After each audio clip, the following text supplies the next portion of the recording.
El invierno golpea a las provincias de Azuay, Tungurahua y Pastaza, registrándose graves daños e incluso un fallecido.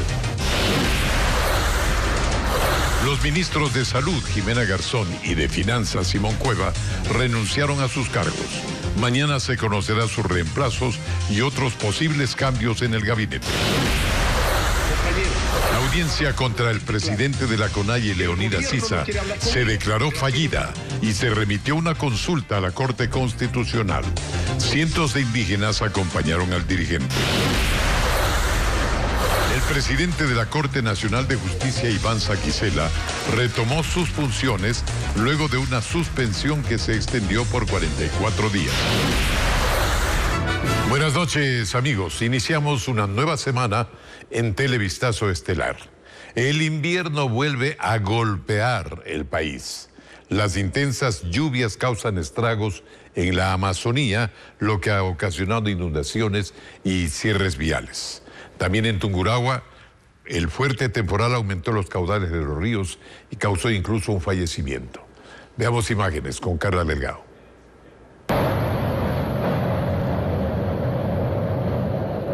Son imágenes del Pailón del Diablo en Baños, provincia de Tungurahua. La creciente del río Verde ocasionó el desalojo de turistas de la zona. Según la alcaldía de Baños, se registran deslizamientos a lo largo de toda la carretera que une esa ciudad con el Puyo. Las lluvias se intensificaron desde hace 10 días, señala, lo que incluso ya ha ocasionado un fallecimiento. Incluso un deslizamiento produjo la pérdida de una vida. También su hijo falleció, la madre y el hijo quedó herido, está muy grave en la ciudad de Ambato. El sector de Lagoyán también se vio afectado por la creciente del río Pastaza. Tenemos conflictos en todo el territorio cantonal. La semana anterior tuvimos más de 15 casas que lamentablemente sufrieron inundaciones de lodo. Hasta ahora no se termina de desalojar. Las vías cantonales de segundo y tercer orden en los sectores rurales están complicadas. Lo único que hemos podido hacer es habilitar el paso. En tanto que en el sector de Xelmera, provincia de Pastaza, decenas de vehículos quedaron atrapados por los deslizamientos. También desde la Secretaría de Riesgos reportaron que en Napo la vía Baeza-Papayacta permaneció cerrada por deslizamientos en el sector de San Fermín. Y la provincia de Azuay también tiene estragos por el invierno. El cantón Gualaceo es el más afectado porque las inundaciones causaron que la población se quede sin servicio de agua potable. También hay daños en localidades de la provincia de Loja. Diego Cuenca nos describe qué carreteras están afectadas.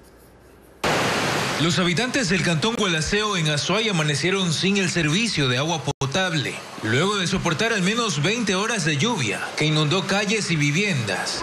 Así lo informó su alcalde. Por la cantidad de sedimentos que llega hacia la planta potabilizadora del centro de Gualaceo, estamos desabastecidos con agua. El día de hoy se ha suspendido ya el agua, en algunos sectores evacuando, haciendo un sistema de drenaje para poder precautelar, pero en otros lugares son insostenibles. Son 20.000 personas perjudicadas por la planta potabilizadora, inhabilitada por el desbordamiento de 2 ríos. La autoridad también describió daños en las vías. Estamos incomunicados con la provincia de Morona, Santiago, con los cantones Limón, San Juan Bosco, entre otros más. Hay muchos vehículos retenidos por los deslizamientos que ha existido en esta vía. Mientras en el cantón Paute también se registraron inundaciones cuando se desbordó uno de sus ríos. Su alcalde describió los daños en el Parque Lineal.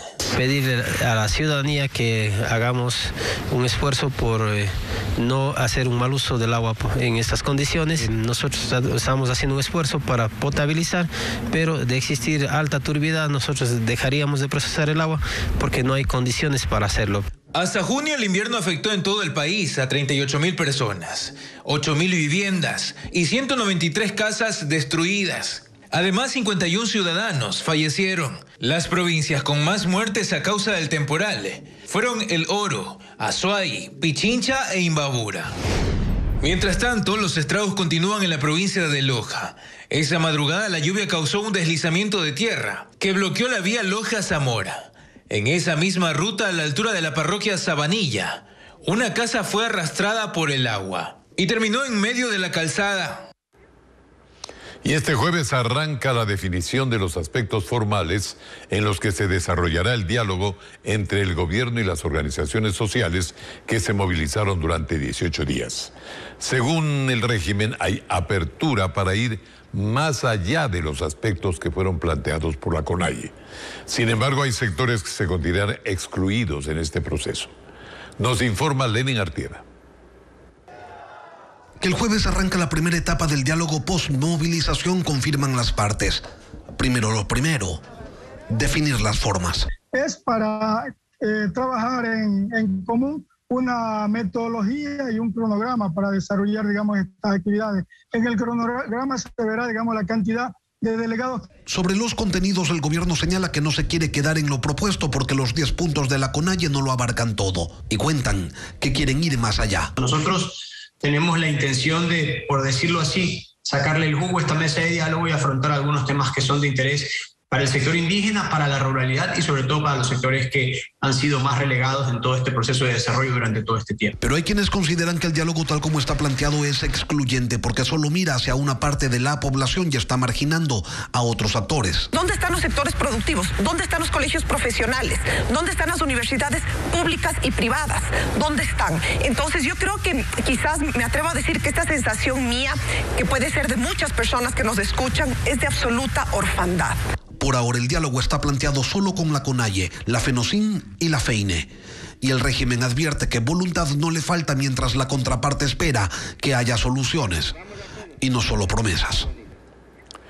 La defensa de Leonidas Issa, acusado del delito de paralización de servicios públicos, pidió una ampliación de plazo de 45 días en el juicio que se desarrolla contra el dirigente indígena para presentar pruebas.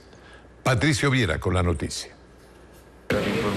3 horas después de ingresar al complejo judicial de La Tacunga, Leonidas Issa se retiraba. Carlos Poveda, su abogado, informó que solicitó a la jueza Paola Bedón una ampliación de plazo de hasta 45 días para presentar pruebas de descargo sobre el delito de paralización del servicio público, del cual es acusado el líder indígena. La señora jueza acaba de resolver de emitir de forma inmediata a la Corte Constitucional del Ecuador para que realice la consulta respecto al tiempo. El Código Orgánico Integral Penal estableció un tiempo muy corto para este tipo de situaciones, apenas son 15 días y las diligencias probatorias requieren de mayor tiempo.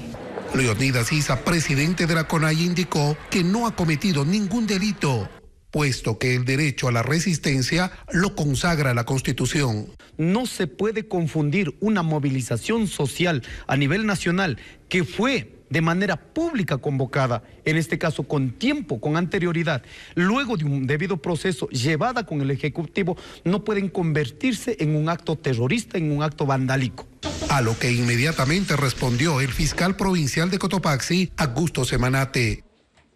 Nosotros siempre actuamos con absoluta objetividad de investigar los hechos. Nosotros no perseguimos personas, sino perseguimos delitos.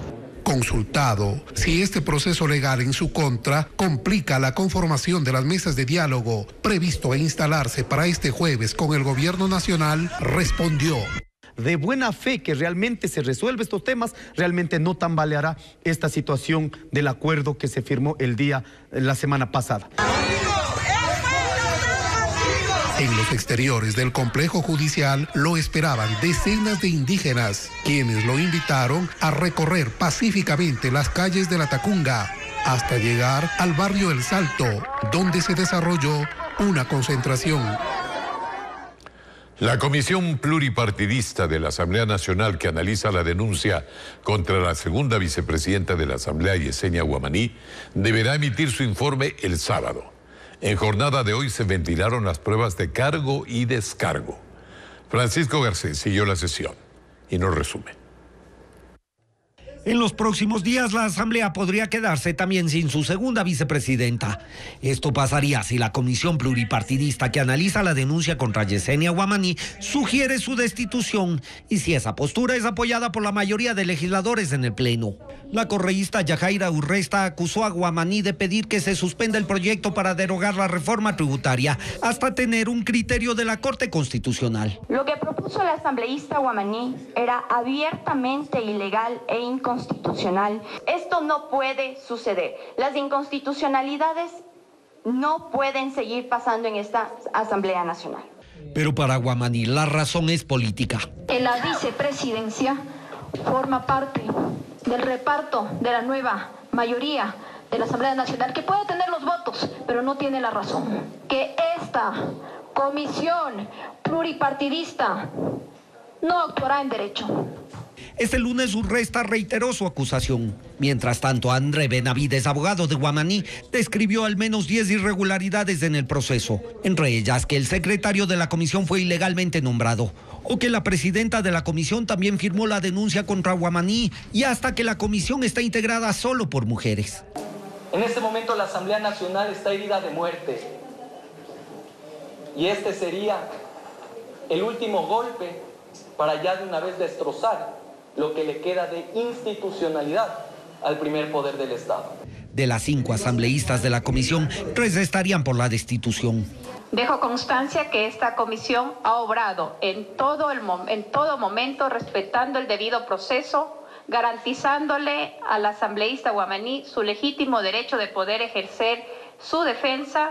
La presidenta de la comisión, Patricia Mendoza, presentará el sábado un borrador de informe y en caso de que sea aprobado, pasará como sugerencia al Pleno. Si Guamaní es destituida, la primera y segunda vicepresidencias de la Asamblea quedarán vacantes, ya que el pasado 31 de mayo, Guadalupe Llori también fue destituida y su cargo fue asumido por el entonces primer vicepresidente Virgilio Saquicela. Una vez archivada la denuncia presentada en su contra, hoy el presidente de la Corte Nacional de Justicia, Iván Saquicela, retomó sus funciones luego de una suspensión que se extendió por 44 días. Nos informa Jacqueline Rodas. La mañana de este lunes, Iván Saquicela volvió a sus funciones de presidente de la Corte Nacional de Justicia. Personal de la entidad lo recibió entre aplausos. Estuvo 1 mes y medio fuera de la Corte por decisión de 2 vocales del Consejo de la Judicatura, Juan José Murillo y Fausto Murillo. Este último, presidente temporal del organismo, sigue pendiente la designación definitiva de ese cargo. Ese proceso, precisamente, es el que detonó la crisis judicial en mayo pasado, que derivó en la suspensión de Saquicela. Él reitera su versión de lo ocurrido. Yo dije, hay una inminente metida de manos en la justicia.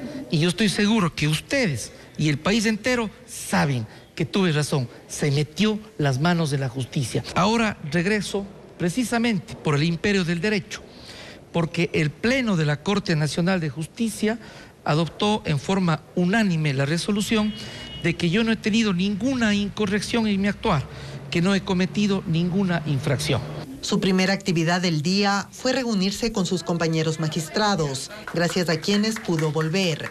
Ellos consideraron que la denuncia de supuesta tardanza en el trámite de extradición del expresidente Rafael Correa no tuvo sustento. Se corrige un error, sin duda, desde la apreciación del estudio que hace la Corte Nacional de Justicia.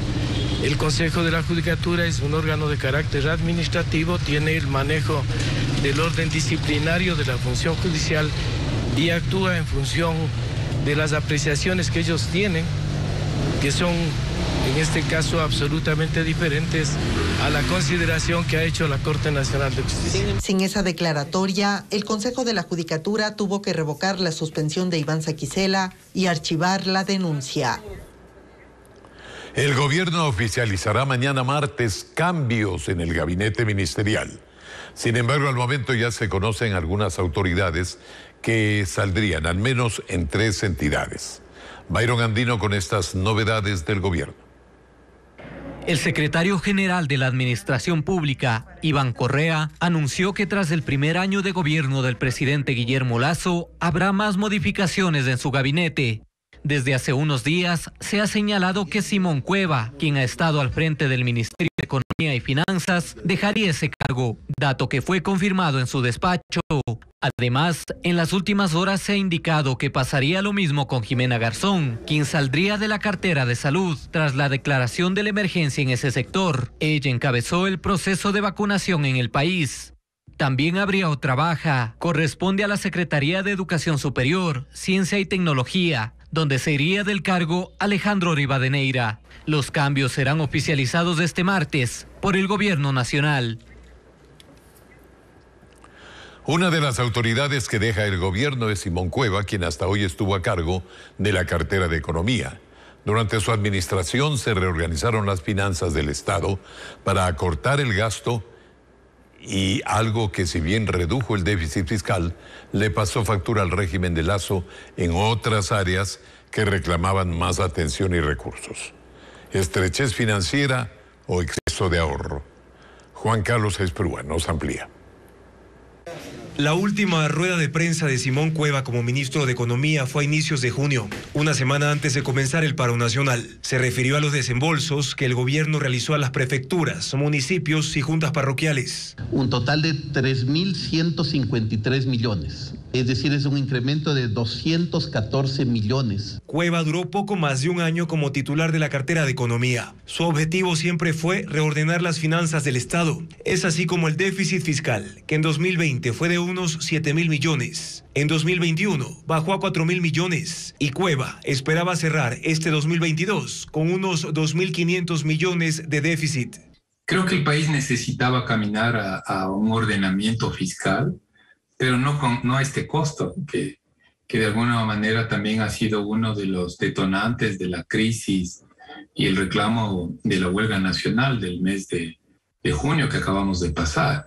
Desde que comenzó el conflicto bélico entre Rusia y Ucrania a finales de febrero de este año, el precio del barril de petróleo aumentó de forma considerable, más de $100. Por ello, los cuestionamientos al ministro siempre se enfocaron en cuál es el destino de esos dólares adicionales por los excedentes petroleros. Su respuesta fue pagar los atrasos del Estado con varias instituciones. Le faltó el entender que ciertos temas que son críticos o clave no pueden ser parte de un ajuste tan drástico, por ejemplo, salud, por ejemplo, educación. Demasiada estrechez de caja en asuntos tan críticos como la salud o la educación.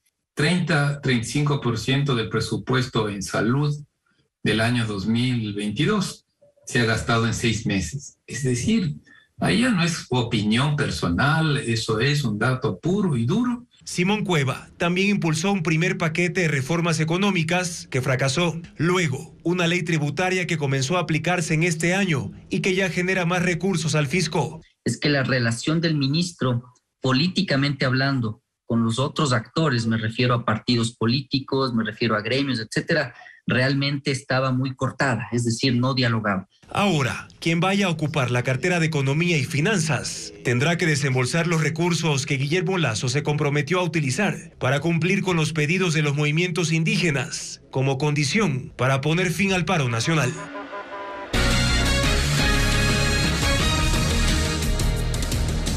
Continuamos. En Quito y Riobamba persiste la escasez de gas de uso doméstico tras 4 días de finalizado el paro nacional. Las autoridades de Pichincha y Chimborazo esperan que la situación se normalice esta semana, en tanto anuncian sanciones para el caso de que descubran especulación del precio oficial. El paro nacional y bloqueo de vías terminó, pero no el desabastecimiento de gas de uso doméstico. En los exteriores de los centros de distribución hay desesperación. En este, ubicado en el sur de Quito, se informaba que solo venderían 100 bombonas a los clientes directos. Y solo dice que están dando 100 turnos, hay que venir a las 7:30 y a esta hora ya no hay gas en ningún lado. Todos los camiones y a la gente no le venden. A esto se suma la falta de información. Muchas veces se respondía a los usuarios cerrando las puertas. En esta otra distribuidora del sur de Quito, los cilindros de gas existentes no abastecían la demanda. Sí, amigo, pero a la pelea muy buena. Al último ya no hay, ya se acabó ya. Todavía sigue irregular el asunto del abastecimiento. Entendemos que esto por lo menos llevará un par de semanas más. En el norte, la distribuidora de Carcelén mantenía sus puertas cerradas. Quienes deseaban una bombona iban hasta Calderón, donde también persistían los reclamos. Les atienden primero a los camiones. Yo estoy de acuerdo para pagarte 50 si me dejan en mi casa. Pero el señor que reparte en mi barrio dice, tráigame el cilindro acá y aquí vale $5. si es que quiere. El problema de los camiones que comercializan a domicilio es la especulación de precios, aseguran los usuarios. El referencial es hasta $3.50 según el intendente de Pichincha. Si nos dan esta semana y vemos que persiste la especulación de 5, 6 o 7, entramos nosotros a sancionar a través de la norma que tienen una prueba privativa de libertad de 15 a 30 días. Espera que la situación se normalice hasta esta semana. Lo mismo se espera en Riobamba, otra ciudad afectada por el desabastecimiento. Tenemos que distribuir de forma normal para toda la provincia un número de entre 10.000 a 12.000 tanques o cilindros de gas. La fila de usuarios en los centros de distribución se extendía por varias cuadras aún en medio de la lluvia. Desde el viernes estamos buscando lo que es el gas, pero ya se termina. Aquí esperando van a dar 200 tanques, esperemos que están marcando a lo que avance. Estas dificultades surgen en los centros de envasamiento a donde llega menor cantidad de gas licuado y petróleo para la distribución.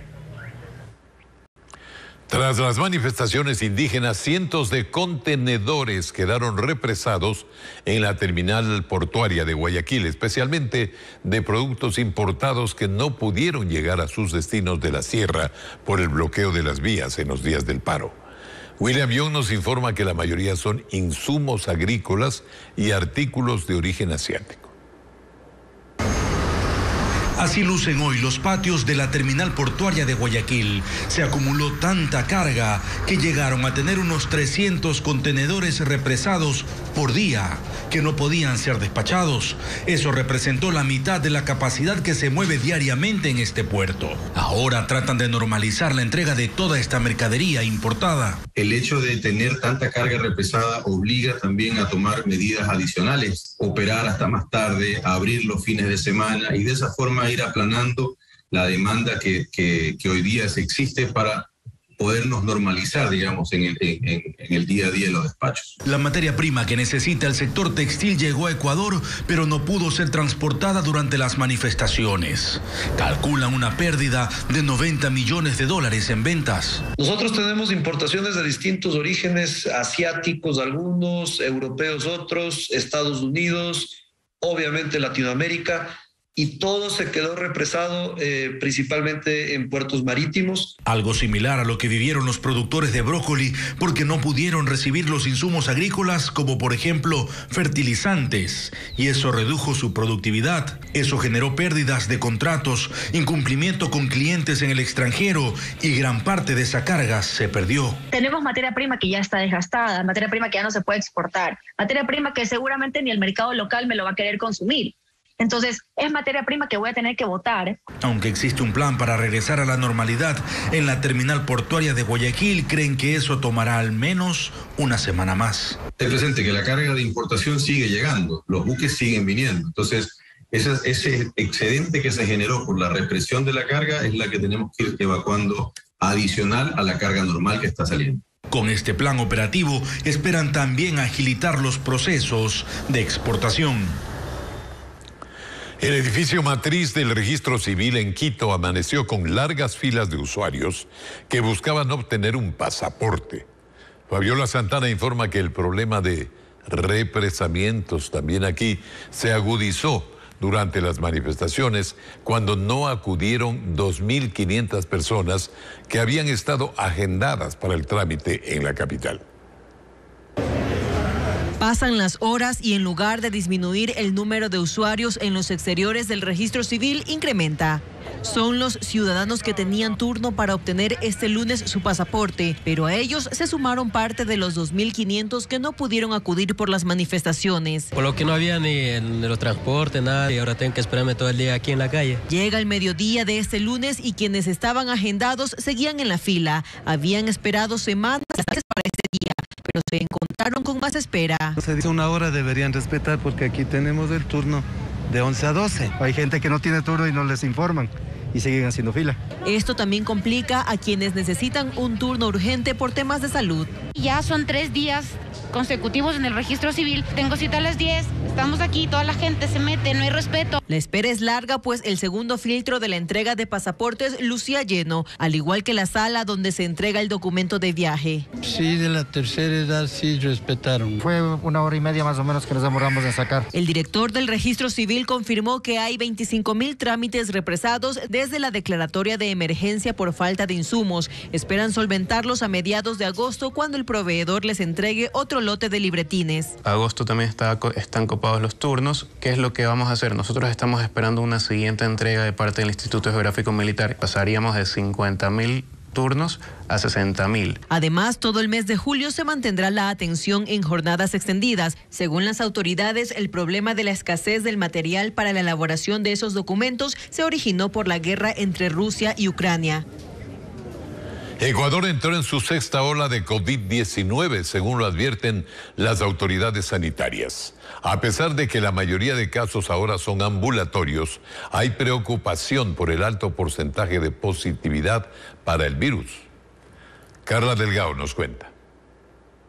Durante la pandemia, el comportamiento del COVID-19 ha sido el mismo en la mayoría de países. En algunos de ellos ya reportan nuevas olas del virus. El Ecuador, según las autoridades sanitarias, ya ha entrado en su sexta ola de coronavirus. Los datos se sustentan en la curva de positividad. En abril apenas era del 5%, es decir, que la pandemia había sido controlada, pero hoy ya sobrepasa el 40%. Se ha visto un incremento paulatino de casos durante las últimas 3 semanas epidemiológicas que nosotros llamamos.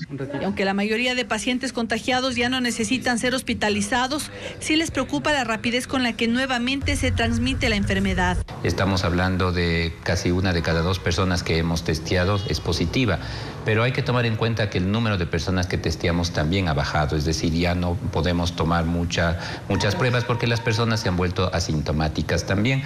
A estas cifras se sumarían las consecuencias de las aglomeraciones del paro nacional, que todavía no pueden ser contabilizadas. No se evidenció ningún brote como tal destinado en las personas manifestantes, pero por el contacto directo y el masivo se esperaría de que la próxima semana exista un incremento. Aseguran que las subvariantes de Omicron son las que tienen mayor presencia en el Ecuador. Incluso ya se reportó un caso de BA5, que es la mutación del virus que está causando estragos en otros países como España.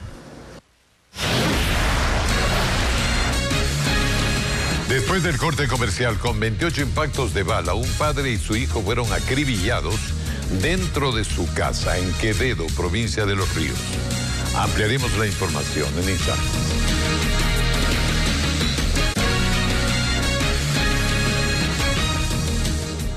Como decíamos, sicarios ingresaron a una casa en Quevedo, provincia de Los Ríos, y asesinaron a un hombre y a su hijo. Los asesinos, que usaron fusiles, dispararon en 28 ocasiones. Melina Ochoa nos informa que se investiga si estos crímenes tienen que ver con las 2 personas que fueron decapitadas también en Quevedo hace unos días. Los crímenes se registraron en el sector Las Venus de Quevedo, en Los Ríos. Según las primeras investigaciones, 4 sujetos llegaron en 2 carros y, armados con fusiles, tumbaron la puerta e ingresaron a la casa. Asesinaron a un hombre de 55 años y su hijo de 25. Una tercera persona de 35 años resultó herida. 28 indicios balísticos, entre esos armas cortas y armas largas, de 9 milímetros. Las armas largas, estamos hablando de fusiles. Sí, fusiles. El hombre de 25 años habría recibido amenazas de muerte hace varios meses, pero es poca la información que habrían dado sus familiares. La víctima de 25 años tiene 4 procesos judiciales por robo, intimidación, asesinato. Aproximadamente hace un año sufrió un atentado en su domicilio. Los uniformados investigan si estos crímenes tienen relación con el asesinato de un abogado de 32 años y su sobrino de 21. Sucedió el domingo en la parroquia San Carlos, también en Quevedo. La policía mencionó que los hombres fueron secuestrados, asesinados y llevados hasta una hacienda donde les prendieron fuego. Uno de ellos fue decapitado. Los criminales dejaron una carta que decía: así van a quedar quienes colaboren con las bandas narcocriminales. La utilización de armas de fuego, la incineración de los cuerpos y que uno de ellos se encuentre decapitado muestra un nivel muy alto de violencia. Pero, ¿cuáles son las provincias con más muertes violentas? La lista es liderada por Guayas con 906 crímenes. Le siguen Esmeraldas con 236 asesinatos. Se suma Manabí con 195 y finalmente Los Ríos con 174 acribillados. En el caso de Los Ríos, la policía asegura que la provincia es parte de la ruta que tienen los narcos para el traslado de drogas hasta los puertos de Guayaquil. De ahí la guerra para mantener el control. Seguimos. Cerca de 1,5 toneladas de droga fue decomisada en aguas internacionales. Los implicados lanzaron la carga al mar. Eduardo Vite con los detalles de esta noticia. Son 58 bultos de cocaína que llegaron al puerto de Esmeraldas, cerca de la frontera con Colombia. La droga era transportada en 2 lanchas pesqueras. Ha realizado un decomiso de una importante cantidad de aproximadamente 1,5 toneladas de sustancias sujetas a fiscalización. La operación de captura la ejecutó la corbeta Loja de la Armada del Ecuador junto con la Armada colombiana en aguas internacionales. Al momento que estuvimos en la escena, las 2 lanchas que estaban presentes en el sector, una vez que el helicóptero naval las detectó, empezaron a lanzar todos los bultos al agua y a tomar un rumbo de escapatoria. Es por eso de que nosotros nos acercamos, realizamos una patrulla en el agua y procedimos a recobrar los bultos que se encuentran en este momento aquí en la corbeta. No hubo personas ni embarcaciones detenidas. La droga fue entregada a la Policía Nacional para la judicialización. Abocamos conocimiento de que la Armada había decomisado en alta mar 58 bultos de clorhidrato de cocaína. Al momento nos estamos haciendo cargo. Vamos a realizar el pesaje correspondiente. Las autoridades califican como un golpe contundente al narcotráfico que opera en las costas ecuatorianas. Asciende a 701 las muertes violentas en Guayaquil, Durán y San Borondón. Solo este fin de semana se cometieron 14 crímenes. Melin Ochoa nos informa que en el 90% de los casos las víctimas tienen antecedentes penales o se los vincula al tráfico de drogas. Tras ser baleado, tendido en la vereda quedó el cuerpo de este joven de 26 años, quien registra antecedentes penales por tenencia de armas. Fue uno de los crímenes más recientes que se registraron en Guayaquil. Este caso ocurrió el domingo a plena luz del día, en Flor de Bastión, noroeste de la ciudad. Según testigos, la víctima salió de su domicilio con su conviviente a comprar comida, cuando 2 sujetos a bordo de una moto los interceptaron y le dispararon en 7 ocasiones. Esta persona aparentemente sería victimada por personas que estarían vinculadas a alguna organización delictiva. Ese mismo día, también en el noroeste, otras 2 personas fueron asesinadas en la cooperativa Valerio Estacio, mientras que el sábado un hombre fue encontrado muerto dentro de una casa en la ciudadela La Fragata, en el sur de la ciudad. Con los moradores del sector manifiestan que en el lugar funcionaba una clínica de rehabilitación clandestina, entonces se puede deducir que hubo algún incidente en este lugar. Fue un fin de semana violento en Guayaquil, en total 14 crímenes, pero las cifras totales son alarmantes. De enero a julio del 2021, en Guayaquil, Durán y San Borondón se registraron 296 casos, mientras que en el mismo periodo del 2022 van 701. El jefe zonal de la Unidad de Muertes Violentas dice que la mayoría de los hechos están relacionados con el tráfico de drogas. Alrededor de un 85-90% hablamos de muertes selectivas, ¿no?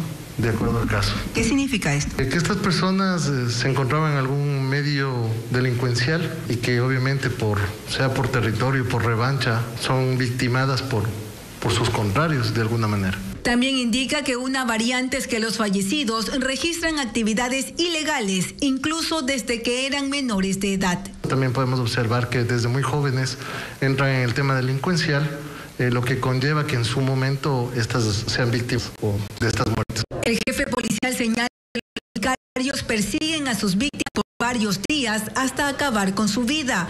Además, otra dificultad es que los familiares no quieren dar información sobre las amenazas recibidas. La tecnología permite hacer estas cosas. Bueno, y aquí estamos terminando, amigos. Muchísimas gracias. Sigan ustedes las noticias a toda hora en ecuavisa.com. Siempre, por supuesto, información verificada con el sello de Televistazo. Buenas noches a todos.